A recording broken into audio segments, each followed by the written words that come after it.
ఇప్పుడే చూశాను అఖండ 2కి సినిమా రేట్లు పెంచుతున్నట్టుగా రాష్ట్ర ప్రభుత్వం ప్రకటించింది. ఇలాంటి ప్రకటన ద్వారా కదా ఐబొమ్మ రవి లాంటి వాళ్ళు పుట్టేది. మీరు కోట్ల కోట్ల రూపాయలు ఖర్చు పెట్టి సినిమాలు తీసేసేవాళ్ళు ఆ డబ్బులు మొత్తం ప్రజల మీద భారం వేయాలని ప్రయత్నిస్తుంటే ఇది ఎవరికి న్యాయం? కాబట్టి ఇంకా ఈ విలువైన కాస్ట్లీగా ఉన్న సినిమాను చూడడానికి ఇష్టమైన ప్రజానీకం ఐబొమ్మ రవి లాంటి వాడు చేసిన సినిమాలు చూస్తున్నారు. మీరే కదా సూచిస్తున్నారు. మళ్ళీ అతను అరెస్ట్ చేసే హక్కు మీకు ఎక్కడ వచ్చింది? ఈ ప్రభుత్వానికి నైతిక హక్కు లేదు. ఐబొమ్మ లాంటి వాళ్ళని అరెస్ట్ చేసే నైతిక హక్కు మీకు లేదు. ఎందుకంటే మీరే సృష్టిస్తున్నారు అట్లాంటి వాళ్ళని. ఇప్పుడు ఆయన జైలు పెట్టి ఇంకా చాలా మంది వస్తారు. ఇలాంటి సినిమాలని రేట్లు పెంచి దివాళాపూరితంగా సంపన్న వర్గాల ఊడిగం చేస్తూ సామాన్య ప్రజానికాన్ని జోబులు కొట్టేసేటువంటి తిరుక్షోభం చేసేటువంటి అయిపోతున్నారు. ఇంకా రాబోతున్న సినిమాలు 6-7 సినిమాలు రాబోతున్నాయి.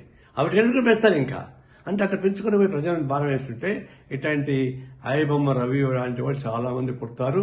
వాళ్ళు రావడం మీ చేత కాదు. ఇది స్వయంకృత అపరాధం. వ్యవస్థలో చేస్తున్నటువంటి అనేక అరాచకాల భాగంగా ఇది ప్రభుత్వం తగిన చర్యలు తీసుకోకపోతే ఇలాంటి అరాచకాలు జరుగుతూనే ఉంటాయి. తక్షణం ఈ సినిమాలు ఆ పద్ధతి ప్రజలకు దూరం చేయబాకండి. ప్రజలు సినిమా థియేటర్లకి ప్రజలకు దూరం పెంచేస్తున్నారు.